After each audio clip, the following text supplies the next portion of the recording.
Magadi MLA Balakrishna ಎಂತ ಮನೆ ಹಾಳ ಅಂದ್ರೆ ಸ್ನೇಹಿತರೆ, ಎಲ್ಲೇ ಸರ್ಕಾರದ ಗೋಮಾಳ ಆಸ್ತಿಗಳನ್ನ ಸಿಕ್ಕಿದ್ರೆ ತನ್ನ ಹೆಸರಿಗೆ, ತನ್ನ ಸಹಚರರ ಹೆಸರಿಗೆ, ತನ್ನ ಹೆಂಡತಿಯ ಹೆಸರಿಗೆ ಬೋಗಸ್ ಡಾಕ್ಯುಮೆಂಟ್ಸ್ ಗಳನ್ನ ಕ್ರಿಯೇಟ್ ಮಾಡುವಂತದ್ದು, ಅವರ ಹೆಸರಿಗೆ ರಿಜಿಸ್ಟರ್ ಮಾಡುವಂತದ್ದು.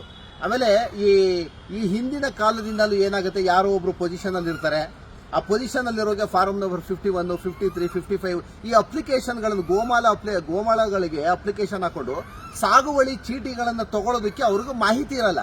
ಅಂತ ಜಾಗಗಳನ್ನ ಟಾರ್ಗೆಟ್ ಮಾಡುವಂತದ್ದು ಈ ಬಾಲಕೃಷ್ಣನ್ ಕೆಲಸ. ಇಡೀ ರಾಮನಗರದಲ್ಲಿ ಎಲ್ಲೆಲ್ಲಿ ಏನೇನು ಅಕ್ರಮ ಆಸ್ತಿಗಳನ್ನ ಮಾಡಿದ ಗೊತ್ತಿಲ್ಲ. ಈ ತಾವರೆಕೆರೆ ಕುರುಬ್ರಳ್ಳಿ ಸರ್ವೆ ನಂಬರ್ 158ರಲ್ಲಂತೂ ಎಂತ ಮನೆ ಹಾಳ ಕೆಲಸ ಅಂದ್ರೆ ಪಾಪ ಅವ್ರಿಗೆ ಏನು ಗೊತ್ತಿಲ್ಲದೆ ಇರುವಂತ ಒಂದು ಬಡ ಕುಟುಂಬಕ್ಕೆ ಎಂತ ಅನ್ಯಾಯವನ್ನ ಮಾಡ್ದ ಅಂದ್ರೆ, ತನ್ನ ಹೆಂಡತಿಯ ಹೆಸರಿಗೆ ಬೋಗಸ್ ಡಾಕ್ಯುಮೆಂಟ್ಸ್ ಕೂರಿಸಿ ಅವ್ರನ್ನ ಅವತ್ತು ನನ್ನ ಹತ್ರ ಬಂದು ಡಾಕ್ಯುಮೆಂಟ್ಸ್ ಕೊಟ್ಟು ಓದೋರು ಪಾಪ ಅವ್ರು ಬದುಕವ್ರು ಇಲ್ವೋ ಸತ್ತೋದ್ರು, ಇವರೇ ತಗೊಂಡೋಗಿ ಸಾಯಿಸ್ಬಿಟ್ರು. ಒಂದು ಗೊತ್ತಿಲ್ಲ ಸ್ನೇಹಿತರೆ, ಏನ್ ₹1 ದುಡ್ಡು ಕೊಟ್ಟಿಲ್ಲ, ಫ್ರೀಯಾಗಿ ರಿಜಿಸ್ಟರ್ ಮಾಡೋದು, ರೌಡಿಸಮ್ ಮಾಡೋದು, ದೌರ್ಜನ್ಯ ಮಾಡೋದು. ಏನ್ ಅಣ್ಣ ತಮ್ಮಂದ್ರದ್ದು ಎಷ್ಟು ಮಟ್ಟಿಗೆ ದೌರ್ಜನ್ಯ ನಡೆಯುತ್ತೆ ಅಂದ್ರೆ, ಈಗ ನಾನು ಈ ಒಂದು ಹೋರಾಟಕ್ಕೆ ಇಳಿದ ಮೇಲೆ ನನಗೆ 5-6 ತಿಂಗಳು ಕಟ್ಟಾಕಿದ್ರು.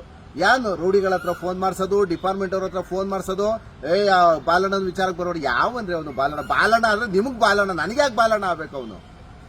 ಈ ಬಡ ಜನರ ಗೋಮಾಳ ಜಾಗವನ್ನು ಲೂಟಿ ಮಾಡೋದಕ್ಕೆ ಬಾಲಣ್ಣ ಆಗ್ಬೇಕಾ? ಅಲ್ಲ. ಆಮೇಲೆ ಇವ್ರು ಮಾತಾಡೋದು ಏನ್ ಗೊತ್ತಾ, ಅಶೋಕ್ ದುಡ್ಡು ಮಾಡ್ಕೊಬಿಟ್ರಂತೆ, ಇನ್ನೊಬ್ರು ಕುಮಾರಸ್ವಾಮಿ ದುಡ್ಡು ಮಾಡ್ಕೊಬಿಟ್ರಂತೆ, ಇನ್ನೊಬ್ರು ದುಡ್ಡು ಮಾಡ್ಕೊಬಿಟ್ರಂತೆ. ನೀನ್ ಹೆಂಗಯ್ಯ ಮಾಡಿದ್ಯಾ? ನೀನ್ ಮೇಲಿನ ಉದುರಿಸಿದ್ಯಾ? ಉದುರಿಸ್ಬಿಟ್ಟು ದುಡ್ಡು ಮಾಡಿದ್ಯಾನಯ್ಯ ಮಿಸ್ಟರ್ ಬಾಲ? ಆಮೇಲೆ ಫಸ್ಟ್ ನೀನೇ ನ್ಯಾಯವಾಗಿಲ್ಲ. ಆ ಪಾಪ ಅಶೋಕ್ ಬಗ್ಗೆ ಮಾತಾಡ್ತೀಯಾ, ಆ ಕುಮಾರಸ್ವಾಮಿ ಅವ್ರ ಬಗ್ಗೆ ಮಾತಾಡ್ತೀಯಾ? ಇಲ್ಲ ಸಲ್ಲದು. ಆಮೇಲೆ ಬಾಯಿ ಬಿಟ್ರೆ ಹೆಂಗ್ ಗೊತ್ತಾ ಇವ್ರು ಮಾತಾಡೋದು, ನಾನೇ ನನಗಿಂತ ಬಿಟ್ರೆ ಬುದ್ಧಿವಂತ ಇನ್ಯಾವನೂ ಇಲ್ಲ. ಆಮೇಲೆ ಸ್ನೇಹಿತರು ಒಂದು ಅರ್ಥ ಮಾಡ್ಕೊಳ್ಳಿ, ಈ ಏನಾಗಿದೆ ಅಂದ್ರೆ ಹಾಲನ್ನ ಕಾಯಕ್ಕೆ ಬೆಕ್ಕನ್ನ ಕಾವಲಿಗೆ ಬಿಟ್ಟಂಗೆ ಇವನೇ ದೊಡ್ಡ ಭೂಗಳ, ಬಾಲಕೃಷ್ಣನೇ ದೊಡ್ಡ ಭೂಗಳ. ಇವನ್ಗೆ GBIT ಉಸ್ತುವಾರಿ ಏನೋ ಕೊಟ್ಟಿದ್ದಾರಂತೆ. ಆಮೇಲೆ ನನಗೊಂದು ಡೌಟ್ ಏನು ಅಂದ್ರೆ, ಈಗ ರಾಮನಗರದಲ್ಲಿ ಒಂದು 9600 ಎಕರೆನಲ್ಲಿ GBIT ಮಾಡೋದಕ್ಕೆ ಹೊರಟಿದ್ದಾರೆ. ಅದರ ಉಸ್ತುವಾರಿನೇನೋ ಈ ಲೋಫರ್ ಲಫಂಗ್ಗೆ ಕೊಟ್ಟಿದ್ದಾರೆ, ಮಾಡ್ಕೊಳ್ಳಿ ಸಾಯಿಲೇತೆಗೆ. ಈಗ ದಯಮಾಡಿ ಜನ ಅರ್ಥ ಮಾಡ್ಕೊಳ್ಳಿ, ನೀವು 9600 ಎಕರೆಯಲ್ಲಿ ಒಂದು 2500 ಗೋಮಾಳ ಜಾಗ ಇದೆ ಅಂದ್ರೆ ಸರ್ಕಾರಿ ಜಾಗ, ಕೆರೆ, ಒತ್ತುವರಿ. ಅಕಸ್ಮಾತ್ ಒಂದು 60-70 ವರ್ಷಗಳಿಂದ ರೈತರು ಪೊಸಿಷನ್ ಅಲ್ಲಿ ಇರ್ತಾರೆ, ಅವ್ರ ಹೆಸರು ಡಾಕ್ಯುಮೆಂಟ್ಸ್ ಇರಲ್ಲ. ಇವೆಲ್ಲ ಏನಾಗುತ್ತೆ ಅಂದ್ರೆ ಸರ್ಕಾರಿ ಅತಿಕ್ರಮಣ ಆಸ್ತಿಗಳು ಅಂತ ಬರುತ್ತೆ. ಒಂದು 7 ಎಕರೆ ಬರುತ್ತೆ ಅಂತ ತಿಳ್ಕೊಳ್ಳಿ. ಒಂದು 7000 ಎಕರೆ ಅಪ್ರಾಕ್ಸಿಮೇಟ್ ಸಿಗುತ್ತೆ. 9000 ಎಕರೆ ಒಂದು 2500 ಎಕರೆ ಹೋದ್ರೆ ಒಂದು 7000 ಎಕರೆ ಸಿಗುತ್ತೆ. ಈಗ ಸರ್ಕಾರ ಮಾಡಿರುವಂತದ್ದು ಎಷ್ಟು? ಒಂದು ಎಕರೆಗೆ ಒಂದು 2,20,00,000 ಅಂತ ಮಾಡಿದ್ದಾರೆ. ಅದು 2.5 ಕೋಟಿ ಆದ್ರೂ ಪರವಾಗಿಲ್ಲ, 3 ಆದ್ರೂ ಪರವಾಗಿಲ್ಲ. 9,500 ಎಕರೆಯಲ್ಲಿ ಸ್ನೇಹಿತರೆ ಲೇಔಟ್ ಅನ್ನು ಮಾಡಿದ್ರೆ ಎಷ್ಟಾಗುತ್ತೆ ಗೊತ್ತಾ? ಒಂದು ಎಕರೆನಲ್ಲಿ 20 ಸೈಟ್ ಅನ್ನ ಮಾಡ್ತಾರೆ ಅವರು. 20 ಸೈಟು ಅಂದ್ರೆ ಅದು ಎಲ್ಲ ಒಂದೇ ವಿಸ್ತೀರ್ಣ ಆಗಿರೋದ್ರಿಂದ ಡೆವಲಪ್ಮೆಂಟ್ ಚಾರ್ಜಸ್ ಮತ್ತೊಂದು ಮಗದೊಂದು ಏನಾರು ಆಗ್ಬೋದು. ಒಂದು ಎಕರೆಗೆ 2,20,00,000 ಕೊಟ್ಟರು ಅಂತ ತಿಳ್ಕೊಳ್ಳಿ. ಒಂದು ಅಲ್ಲಿ ಜಾಗವನ್ನ ಡೆವಲಪ್ಮೆಂಟ್ ಮಾಡಿ ಮಾರಿದ್ರೆ 1 ಸ್ಕ್ವೇರ್ ಫೀಟ್ 2,500 ಕಮ್ಮಿ ಕೊಡೋದಕ್ಕೆ ಬರೋದಿಲ್ಲ. ಅದು 5,000 ಆಗ್ಬೋದು, 10,000 ಆಗ್ಬೋದು, ಎಷ್ಟಾನು ಆಗ್ಬೋದು. ಬಟ್ ಅಪ್ರಾಕ್ಸಿಮೇಟ್ ಆಗಿ ಒಂದು ಸೈಟ್ಗೆ 2,500 ಸ್ಕ್ವೇರ್ ಫೀಟ್ ಅಂತ ಫಿಕ್ಸ್ ಮಾಡಿದ್ರೆ ಒಂದು ಎಕರೆಗೆ ಬರೋಬ್ಬರಿ 12 ಕೋಟಿ ಲಾಭ ಬರುತ್ತೆ. 12 ಕೋಟಿ ಲಾಭ ಬರುತ್ತೆ. ಈಗ ಇವನ್ ಕೊಡೋದೆಷ್ಟು? 2.5 ಕೋಟಿ ಕೊಡ್ತಾರೆ ಅಂತ ತಿಳ್ಕೊಳ್ಳಿ. ಒಂದು ಎಕರೆಗೆ 12 ಕೋಟಿ ಆಯ್ತು ಅಂದ್ರೆ 9,600 ಎಕರೆಗೆ 1,18,000 ಕೋಟಿ ಆಗುತ್ತೆ ಸ್ನೇಹಿತರೆ. ಇದರಲ್ಲಿ ಏನಾಗುತ್ತೆ, ಈ 7,000 ಎಕರೆಗೆ ಅಷ್ಟೇ ಕೊಡೋದವರು. ಯಾಕೆಂದ್ರೆ ಒಂದು 2,500 ಎಕರೆ ಗೋಮಾಳ ಇದೆ. ಗೋಮಾಳಕ್ಕೂ ಇವರ ಸ್ನೇಹಿತರು, ಪರಿಚಿತರು, ಬೇರೆಯವರು ಯಾರು ಆಗಿರ್ಬೋದು, ಅನಧಿಕೃತವಾಗಿ ಯಾವುದೋ ಒಂದು ಹಕ್ಕುಪತ್ರಗಳು ಮಾಡ್ಕೊತಾರೆ, ದುಡ್ಡು ಹೇಳ್ಕೊತಾರೆ ಅಷ್ಟೇ. ಏನ್ ಸರ್ಕಾರಿ ಜಾಗ ಅಂತ ಸುಮ್ಮನೆ ಬಿಡ್ಕೊಬಿಡಲ್ಲ ಅವರು. ಇವ್ರ ಹೆಸರು ಯಾರ್ಯಾರು ಇರ್ತಾರೆ ಎಲ್ಲ ಇವ್ರು ದೊಡ್ಡ ದೊಡ್ಡವ್ರು ಅವರೆಲ್ಲ ಎಲ್ಲ ಭೂಗಳ್ರೆ ಇವರು ಒಬ್ರು ಸಪೋರ್ಟ್ ಮಾಡ್ತಾರೆ, ಇವ್ರು ಸಪೋರ್ಟ್ ಮಾಡೋರು ಭೂಗಳ್ರೆ ಎಲ್ಲ. ಹಂಗಾಗಿ ಏನಾಗುತ್ತೆ, ಈಗ 9,500 ಎಕರೆ 2,500 ಎಕರೆ ಹೋಯ್ತು. ಈಗ ಮಿಕ್ಕದಂತಷ್ಟು 7,000 ಎಕರೆ ಮಿಕ್ತು ಅಂತ ತಿಳ್ಕೊಳ್ಳಿ.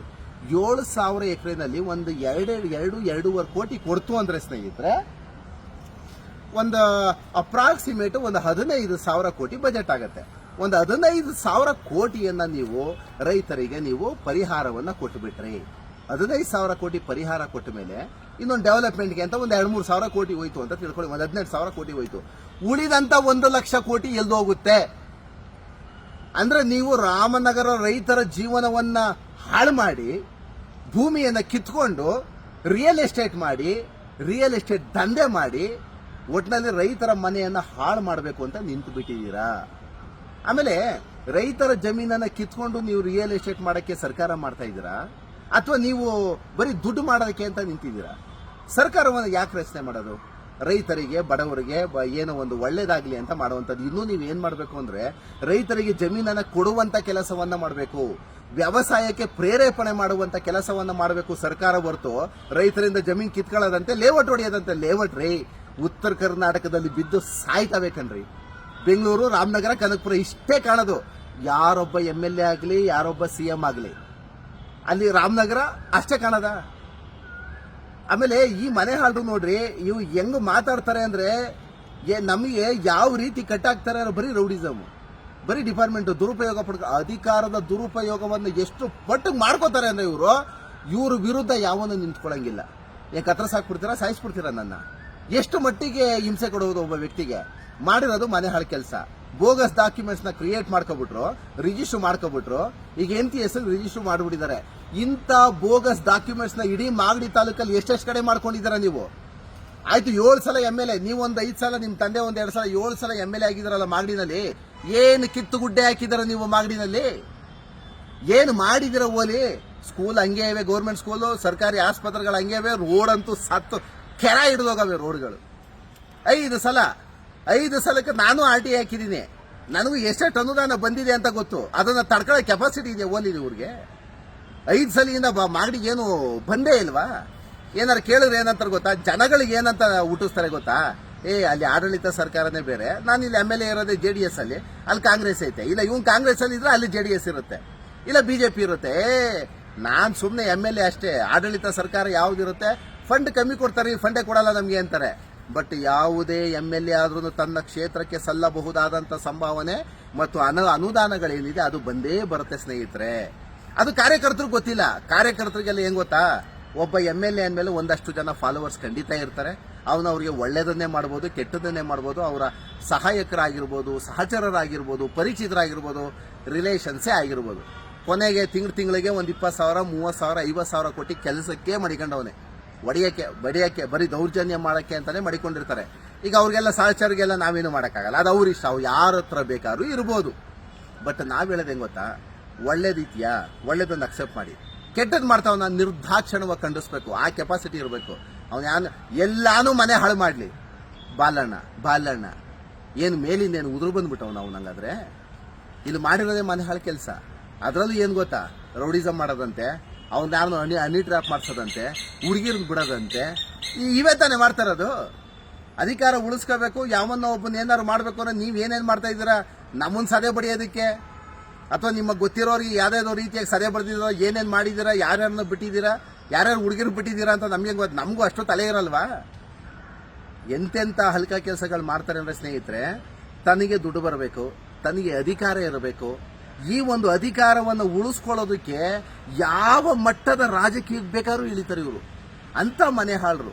ಆಮೇಲೆ ಆ GBAT ನಲ್ಲಿ ರೈತರಿಗೋಸ್ಕರ ನಮ್ದು ಜಮೀನಿದೆ, ನನಗೆ ಒಳ್ಳೇದಾಗುತ್ತೆ ಅಂದ್ರೆ ಏನಾರು ಒಂದು ಮಾಡಬೇಕು. ರೈತರಿಗೆ ಭೂಮಿಯನ್ನು ಉಳಿಸ್ಕೊಟ್ಟು ನೀವೇನಾರು ಮಾಡಿ, ನೀರಾವರಿ ಮಾಡ್ರಿ, ಅಲ್ಲೇ ಪಶು ಸಂಗೋಪನೆ ಮಾಡ್ರಿ, ಕೃಷಿ ಸಂಗೋಪನೆ ಏನಾರು ಮಾಡಿ, ಅದಕ್ಕೆ ಅನುದಾನ ಕೊಟ್ಬಿಟ್ಟು ಇನ್ನು ಅದು ಏನು 2 ಕೋಟಿ ಅಲ್ಲ 10 ಕೋಟಿ ಬೇಕಾದ್ರೆ ಬೆಳೆ ಬೆಳಿಬೋದು. ಅದರಲ್ಲಿ ನೀವು ಮನ್ಸು ಮಾಡಿ ಏನಾದ್ರು ಸಬ್ಸಿಡಿ ಅನುದಾನ ಕೊಟ್ರೆ ಹೊಡಿಬೋದ್ರಿ. ಬಟ್ ಒಂದ್ಸಲ ಯಾರೋ ನಮ್ಮ ಸ್ನೇಹಿತರು ಹೇಳ್ತಾ ಇದ್ರು, ಒಬ್ಬೊಬ್ರದ್ದು 2 ಎಕರೆ 3 ಎಕರೆ ಇದೆ ಅಂತ ತಿಳ್ಕೊಳ್ಳಿ, ನೀವು 6 ಕೋಟಿ ಕೊಡ್ತೀರಾ. 6 ಕೋಟಿ ದುಡ್ಡಿಗೆ ಒಂದು ಮಿನಿಮಮ್ ಅಂದ್ರೆ ಒಂದು ಮನೆತನದಲ್ಲಿ 15 ಜನ 20 ಜನ ಇದ್ದಾರೆ ಒಂದು ಮನೆಯಲ್ಲಿ. ನೀವೇನಾರು 6 ಕೋಟಿ ಕೊಡ್ತು, 3 ಎಕರೆಗೆ 6 ಕೋಟಿ ಕೊಟ್ರು 15ರಿಂದ 20 ಜನ ಭಾಗ ಆಗ್ಬೇಕು. ಅದರಲ್ಲಿ ಒಬ್ಬೊಬ್ರಿಗೆ ಎಷ್ಟು ಸಿಗುತ್ತೆ? 20 ಲಕ್ಷ 25 ಲಕ್ಷ ರೂಪಾಯಿ ಭಾಗ ಸಿಗುತ್ತೆ ಅಷ್ಟೇನೆ. ಆ 25 ಲಕ್ಷ ತಗೊಂಡು ಎಲ್ರೂ ಉದ್ಧಾರ ಆಯ್ತಾನೆ. ಆಮೇಲೆ ಜನಗಳು ನೀವು ಅರ್ಥ ಮಾಡ್ಕೋಬೇಕಲ್ವಾ, ಈಗ ಬಂದಿದ್ದ ದುಡ್ಡೆಲ್ಲ ತಂದೆನೇ ಮಡಿಕೊಬಿಡ್ತಾನ, ಅಥವಾ ತಾಯಿನೇ ಮಡಿಕೊಬಿಡ್ತಾರ, ಅಥವಾ ಅಣ್ಣ ತಮ್ಮಂದಿರು ಅವರ ಚಿಕ್ಕಪ್ಪದವರು ಎಷ್ಟು ಜನ ಭಾಗ ಆಗುತ್ತೆ ಗೊತ್ತಾ? ಅದು ಬಂದಿದ್ದ ದುಡ್ಡು 15 ಲಕ್ಷ 20 ಲಕ್ಷ 30 ಲಕ್ಷ ಉಳ್ಕೊಳ್ಳುತ್ತೆ. ಅದನ್ನ ತಗೊಂಡು ಎಲ್ಲೋ ಒಂದ್ ಕಡೆ ರಾಮನಗರದಲ್ಲಿ ಒಂದು ಸೈಡ್ ತಗೊಂಡ್ರೆ ತೀರೋಯ್ತು. ಆಮೇಲೆ ತಿರ್ಗಾ ಅದ್ಯಾವುದೋ GBAT ಮಾಡ್ಕೊಂಡು, ಇನ್ಫ್ರಾಸ್ಟ್ರಕ್ಚರ್ ಮಾಡ್ಕೊಂಡು, AICT ಮಾಡ್ಕೊಂಡು ಅಲ್ಲೇ ಬಂದು ವಾಚ್ಮೆನ್ ಕೆಲಸಕ್ಕೆ ನಿಂತ್ಕೋಬೇಕು ರೈತರು. ಈ ಅಧ್ವಾನ ಮಾಡುವಂತಹ ಇದಕ್ಕೆ ಈ GBAT ಹಾಕ್ಬೇಕು. ಅವ್ರ ಪಾಡ್ಗೆ ಅವ್ರು ಮಾಡಿ ಉತ್ತರ ಕರ್ನಾಟಕ ನಮ್ಮ ಚಿತ್ರದುರ್ಗ ಬಿಟ್ಟು ಹೊಡೆದ್ರೆ ಮಾತ್ರ ಇಡೀ ಕರ್ನಾಟಕ ಡೆವಲಪ್ಮೆಂಟ್ ಆಗಲ್ವಾ? ಉತ್ತರ ಕರ್ನಾಟಕವನ್ನು ಡೆವಲಪ್ಮೆಂಟ್ ಮಾಡಿದ ಕೀರ್ತಿ ನಿಮಗೆ ಸಲ್ಲಲ್ವಾ? ಹಂಗಾರೆ ನೀವು ಕರ್ನಾಟಕದಲ್ಲಿ CM ಆಗ್ಬಿಟ್ರೆ ಬರೀ ಬೆಂಗಳೂರು ರಾಮನಗರ ಇಷ್ಟಕ್ಕೆ ಸೀಮಿತ ಆಗ್ಬಿಡ್ಬೇಕಾ? ಚನ್ನಪಟ್ಟಣಕ್ಕೆ ಉತ್ತರ ಕರ್ನಾಟಕದ ಜನರ ಅಭಿವೃದ್ಧಿ ಬೇಕಾಗಿಲ್ವಾ ನಿಮ್ಗೆ? ಪಾಪ ಅವ್ರೇನ್ ಪಾಪ ಮಾಡಿದ್ದಾರೆ, ಅವ್ರೇನ್ ಅನ್ಯಾಯ ಮಾಡಿದ್ದಾರೆ ರಾಜ್ಯ ಸರ್ಕಾರಕ್ಕೆ? ಮಾಡಿ, ಡೆವಲಪ್ಮೆಂಟ್ ಅನ್ನ ಮಾಡಿ. ಆಮೇಲೆ ದಯಮಾಡಿ ಈ MLA ಬಾಲಕೃಷ್ಣ ಇದಾರಲ್ಲ, ಇವರು ಏನು ಅಲ್ಲೊಂದು 2,500 ಎಕರೆ ಗೋಮಾಳ ಇದೆಯಲ್ಲ, ಅದಿನ್ನೇನು ಅಕ್ವಿಸೇಷನ್ ಆಗಿ ದುಡ್ಡು ಬರುತ್ತೆ ಅನ್ನೋ ಟೈಮಲ್ಲಿ ಕ್ಲೀನ್ ಬೋಗಸ್ ಡಾಕ್ಯುಮೆಂಟ್ಸ್ ನ ಸೃಷ್ಟಿ ಮಾಡ್ತಾರೆ.